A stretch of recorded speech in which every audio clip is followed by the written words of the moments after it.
Many of us have experienced the phenomenon of clamp slippage.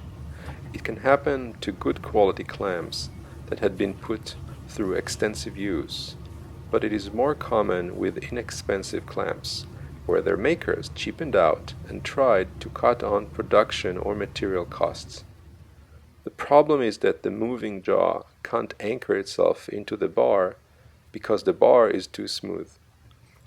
The first thing you need to do is to clean the bar from any oil residue using denatured alcohol, etc. If this doesn't solve the problem, you should corrugate the edge of the bar. The way I chose to do it was with a cold chisel and an anvil. Your biggest challenge here is to stabilize the clamp on the anvil.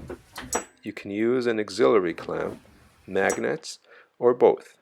Pacing the indentation is up to you.